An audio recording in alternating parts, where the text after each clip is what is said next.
¿Qué tal? ¿Cómo están? Muy buenas noches. Ha pasado un mes y medio desde que las tropas se retiraron caóticamente de Afganistán. Mes y medio desde que americanos y afganos cooperantes fueran abandonados a su suerte y dejados atrás por nuestra propia gente. Mes y medio desde que nuestros aliados, la opinión pública internacional y nuestros propios enemigos cuestionaron abiertamente nuestra credibilidad y liderazgo.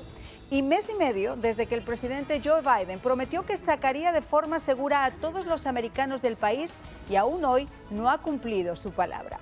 Pero esta no ha sido la única afirmación que ahora queda en entredicho. La cúpula militar de Estados Unidos compareció este martes en el Senado de Estados Unidos por segundo día para responder a preguntas de los legisladores después del que ya se ha calificado como uno de los capítulos más bochornosos en política exterior para nuestro país. Tras una guerra de 2 décadas que ha acabado con los talibanes en el poder, esos mismos que Estados Unidos combatió desde el año 2001. El jefe del Estado Mayor Conjunto, el general Mark Milley, calificó hoy el conflicto como un fracaso estratégico para los Estados Unidos y durante su testimonio advirtió que los talibanes siguen siendo una organización terrorista que mantiene vínculos con Al-Qaeda. Milley aseguró que la caótica retirada afectó nuestra credibilidad con los aliados y socios de todo el mundo y con especial intensidad con nuestros enemigos. El polémico testimonio se produce después de que él y el general McKenzie asestaran un duro golpe a la credibilidad del presidente Biden cuando aseguraron que evaluaron e informaron al presidente Biden que Estados Unidos debería mantener una presencia de al menos 2.500 soldados en Afganistán. No fueron escuchados. Y esto es algo totalmente distinto a lo que dijo Biden en una entrevista de agosto con ABC News, en el que se le preguntó si sus asesores militares le aconsejaron que mantuviera 2.500 soldados en Afganistán y él dijo categóricamente que no. Milley, a quienes algunos congresistas y ciudadanos de este país acusan de traición a la patria por llamar a su contraparte chino a espaldas del presidente y por tratar de usurpar el cargo de comandante en jefe de Trump, pidiendo a sus subalternos que solo le consultaran a él, confirmó que lo hizo y terminó admitiendo que no tenía ninguna prueba que le demostrara que Trump podría estar loco o que fuera a iniciar un ataque con China. Tirando la pelota de campo, culparon al Departamento de Estado de no comenzar antes las negociaciones para evacuar a los civiles de Afganistán, calificando los esfuerzos de caóticos y cuestionable su comportamiento. Así comenzamos.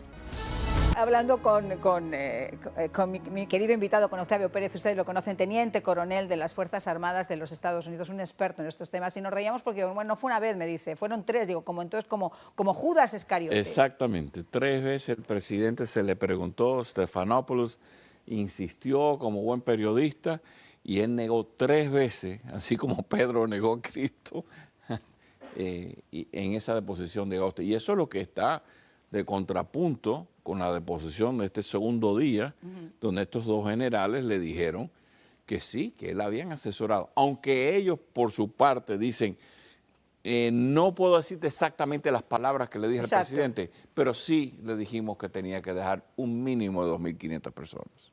Vamos a pasar con Paul Crespo, director de American Defense News, que se encuentra también con nosotros. Muchísimas gracias, Paul, por acompañarnos esta noche.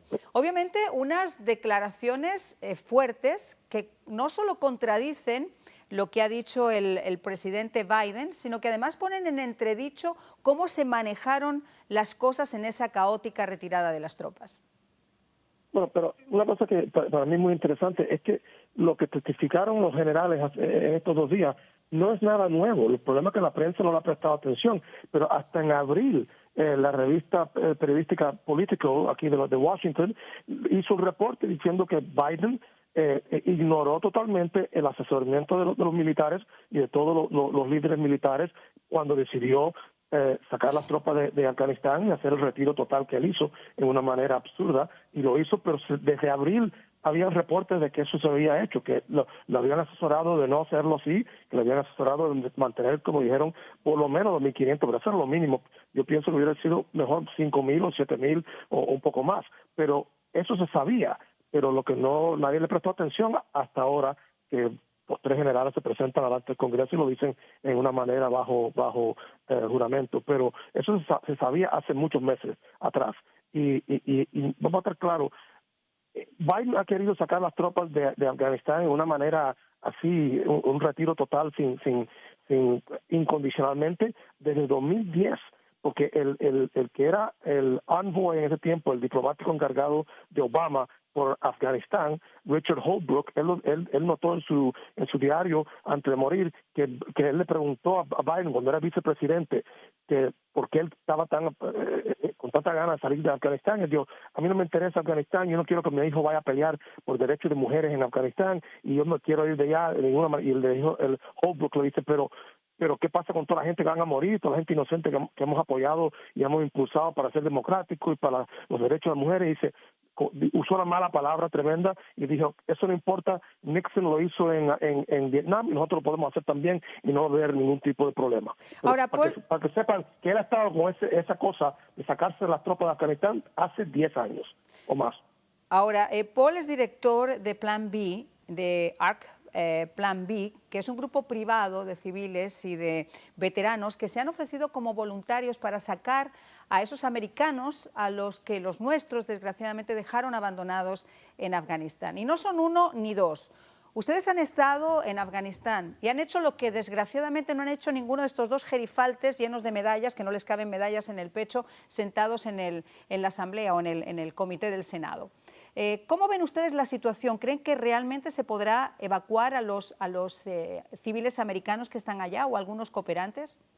Bueno, estamos haciendo las dos cosas, no solamente los americanos, porque hay cientos de americanos y desde el primer día Biden dijo que todos los americanos lo iban a sacar, mentira. Después dijo que nada más que habían 100, mentira. Cada vez que dice algo este presidente es una mentira categórica porque se sabe que no. Yo tengo en mi lista cientos de personas que son americanos o son ciudadanos americanos con familiares que son afganos, pero ellos no se van a ir sin sus hijos, ¿no? Entonces es un afgano americano, ciudadanía americana, pero tiene 2 hijos y una señora que no. Entonces esa familia entera son 5 o 6 personas. Si tú añades toda esa gente, son más de 1,000 o mucho más de 1,000.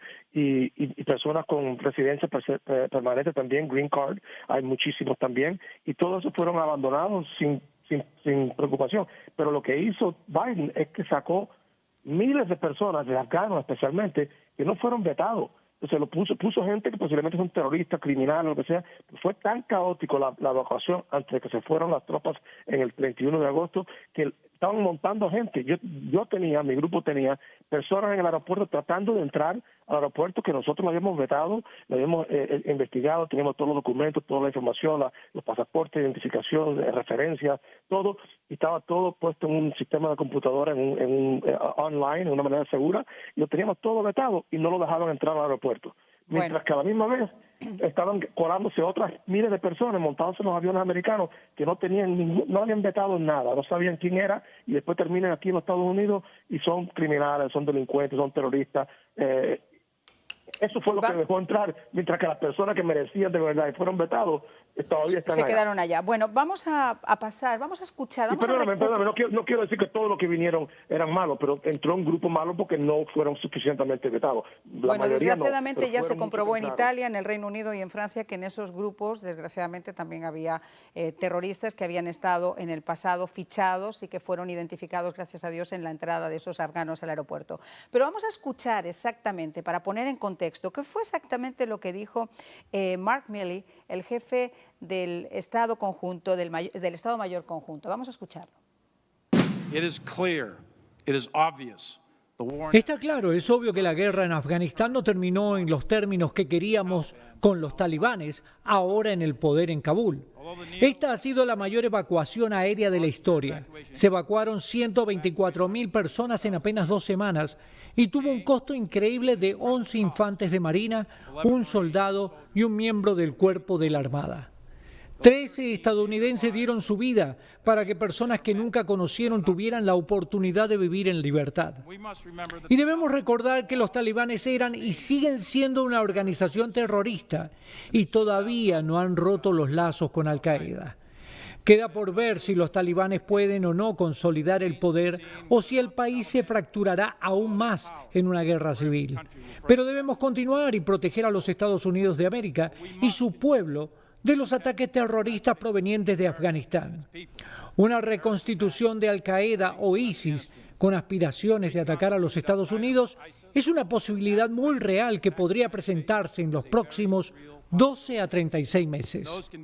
Octavio, lo que estamos escuchando es surrealismo al estado puro, porque es como si esto lo hubieran hecho de un día para otro y no hubiera exámenes de inteligencia, ni hubiera análisis, ni reportes que pudieran decirles lo que estaba pasando. Pero además hay otra cosa, estos soldados no dieron su vida por la libertad de esta gente, les quitaron su vida por hacer las cosas mal y por dejar a esta gente sin la libertad que tenían hasta ese momento. Mira, esto es irrisible porque entre él y Austin, que enumeraron 5 causas de decir que ellos no pudieron vislumbrar la profundidad de la corrupción y la ineptitud del gobierno, Por Dios. que no pudieron ver cómo es que el comando se desmenuzó, que los ataques de los talibanes que por meses estaban matando líderes provinciales, líderes de los partidos políticos, cómo ese rompecabezas. Miren, yo te estaba explicando ahora en la radio esta tarde. El problema es, hay analistas que ven el país geopolíticamente, no únicamente el problema militar ni el terrorismo. Y si llevamos 20 años en este país, yo te juro a ti, porque yo estuve en la Agencia de Defensa e Inteligencia y en la CIA hacen lo mismo, hay gente que se dedica a un país y estudia el país y te puede describir los cambios políticos, los cambios geopolíticos en el país. En particular un país donde la droga tiene una fuerza tan grande de que lleva a la corrupción a ambos lados, talibanes y el gobierno. Entonces, para que este general diga que no pudimos vislumbrar todo lo que se nos había caído, que cómo se desmenuzó este ejército en días, cuando a nivel de semanas es lo que se llama indicators and warning, te puede decir, mira, esto está fuera, esto está fuera. Es una cosa que no cabe en la mente de nadie que ha estado en el ámbito de la inteligencia haciendo este tipo de análisis. Y para colmo, eso en parte viene de la reunión que tuvo Stephanopoulos cuando le pregunta a Biden y le dice, no, nosotros tenemos capacidad over the horizon, una capacidad de poder atacar desde lejos. Pues mire, la perdiste en el momento que evacuaste todo, estabas asumiendo que el ejército y todas esas fuentes ya no las tiene, y por eso el error del ataque con el misil que mataron a los civiles, porque tuvieron que tomar una decisión, digamos, apresurada. Bueno, yo quisiera recordar, para que no queden, veremos qué fue lo que dijo el presidente Biden. Top military advisors warned against withdrawing on this timeline. They wanted you to keep about 2,500 troops. No, they didn't. It was split. That wasn't true. That wasn't true. That wasn't true. Aquí, desde luego, alguien o tiene lagunas o no está diciendo la verdad y le está creciendo la nariz como a Pinocho. Pero vamos a ver qué es lo que ha dicho Mark Milley. Mi evaluación data desde el año 2020 y la mantuve constante a lo largo de todo este tiempo. Dije que deberíamos mantener un estado estable de 2.500 tropas que podrían convertirse hasta en 3.500, dependiendo de la circunstancia, para avanzar hacia una solución negociada y cerrada. No hablo exactamente de cuáles son mis conversaciones en la oficina oval con el presidente en funciones, pero puedo decirles cuál fue mi opinión personal y le aseguro que siempre soy sincero. Bueno, no mucho.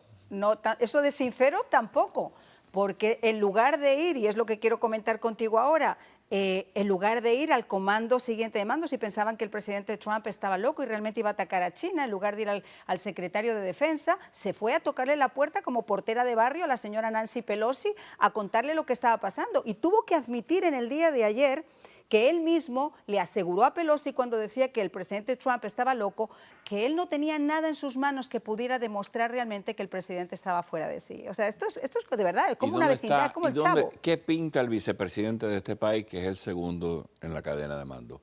¿Por qué no fue al vicepresidente de este país, que es un personaje ecuánime, una persona muy querida y muy respetada al nivel nacional. Más respetada que Trump en los ratings que se hacían, en los sondeos que se hacían. O sea, si él tiene una duda de su presidente, él no va al bando opuesto. Y además a la portavoz, es que no tiene sentido, a Y no ser que estamos pienses mal. hablando, y estamos hablando en medio de una campaña política y después de la campaña política en medio de un cambio de poder. Y además al peor enemigo que tiene Estados Unidos en estos momentos, o sea, llamar a su contraparte chino y decirle, oye, mira, tenemos un presidente que no está muy bien, si te vamos a atacar no te preocupes que yo confía en mí, yo te aviso, pero ¿eso con qué se come? No, es que son tantas pautas aquí que tú dices, no es posible que tú te puedas dirigir hoy al pueblo americano y decir que sí, yo recomiendo 2.000 hasta 4.500, que es lo que el servicio militar, Paul te estaba aludiendo, el servicio de inteligencia, la CIA, la DIA, que es la Agencia de Defensa e Inteligencia del Ejército, habían recomendado mantener, para poder tener esa infraestructura de comunicación en el país, asumiendo que no iba a caer el gobierno de Kabul. Claro. Porque en el momento que cae el gobierno de Kabul se te fueron todos los informantes. Y ahora tenemos que exclusivamente hacer una guerra, lo que llaman over the horizon. No tenemos bases en ningún Pakistán, ya no tenemos bases. No tenemos bases, las más cercas están en Qatar o están en, si acaso, en Irak o en Turquía. O sea, cuando tú hablas over the horizon, son misiones de 4, 6, 8 horas antes de llegar al objetivo. Que esa fue una de las razones por cual Osama Bin Laden, durante el tiempo de Clinton, no se le disparó un misil crucero, porque al llegar el trayectorio eran 4 horas. Si tú lo disparabas y Osama Bin Laden, que estaba en una boda, se iba en ese momento, matabas 80 Exactamente. No, se han tenido que admitir muchas cosas, pero lo que no se puede llegar a admitir, y es lo que roza ya el colmo de la desfachatez, es tratar de justificar que esto fue una evacuación exitosa, como ha dicho Joyce Austin, el secretario de Defensa. Vamos a escucharlo. Ayudamos a construir un Estado, señor presidente, pero no pudimos forjar una nación. El hecho de que el ejército afgano que nosotros y nuestros socios entrenamos simplemente se desvaneció, en muchos casos sin disparar un solo tiro, nos tomó a todos por sorpresa y sería deshonesto afirmar lo contrario. Necesitamos considerar algunas verdades incómodas, el hecho de que no entendimos completamente la profundidad de la corrupción y el liderazgo mediocre en los rangos superiores. Tampoco el efecto dañino de las rotaciones frecuentes e inexplicables de sus comandantes por parte del presidente Ghani. No anticipamos el efecto de bola de nieve causado por los acuerdos que los comandantes talibanes alcanzaron con los líderes locales a raíz del acuerdo de Doha, y el propio acuerdo de Doha tuvo un efecto desmoralizador sobre los soldados afganos. Espero, como dije al principio, que no permitamos que un debate sobre cómo terminó esta guerra empañe nuestro orgullo. Nuestros soldados combatieron allí y evitaron otro 11 de septiembre. Mostraron un valor y una compasión extraordinarios durante toda la guerra y lograron un progreso duradero en Afganistán que los talibanes tendrán dificultades para revertir y que la comunidad internacional debería esforzarse por preservar. ¿Orgullo? Orgullo el de los soldados que han estado allí, el de las familias de los soldados, pero de todos estos individuos que se han sentado a tratar de justificar lo injustificable. Fíjense ustedes, hablan de los acuerdos tribales como si no hubieran pasado 21 años y no se supieran cómo se manejan las cosas en Afganistán. Señores, yo he estado 2 veces en Afganistán y me bastó 25 minutos para darme cuenta cómo se manejan las cosas allí. Octavio, tú eres un experto en el terreno. Mira, 21 años para darse cuenta ahora. Mira, la red Haqqani, que siempre estuvieron afiliados a Al-Qaeda, que están afiliados a los talibanes, se cambian de sombrero como yo me cambio de ropa interior cuando me baño todos los días. ¿Ok? Hoy estoy afiliado contigo, mañana por conveniencia. Y así funcionan las tribus en Afganistán y en muchos países del mundo.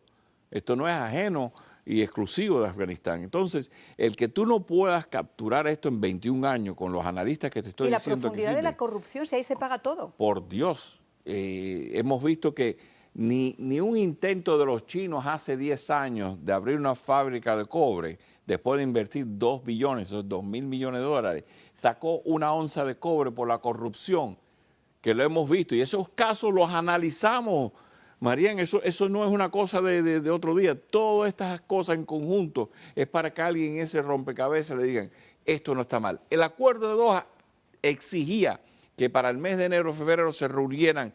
Ya ahí te está diciendo que no debió haber ninguna salida porque no había digamos, un acuerdo entre los afganos, el gobierno, y los talibanes. Eso ya ahí debió haber cambiado la hoja de ruta, pero él prosiguió con su salida. Octavio, ¿cuáles van a ser entonces las repercusiones, tanto hacia estos individuos como a nosotros, como americanos, como nación? Bueno, el assumption, o sea, el asumir que nosotros íbamos a tener suficientes redes informativas en el terreno para ayudarnos a lidiar con la guerra asimétrica con estos terroristas, se nos ha ido.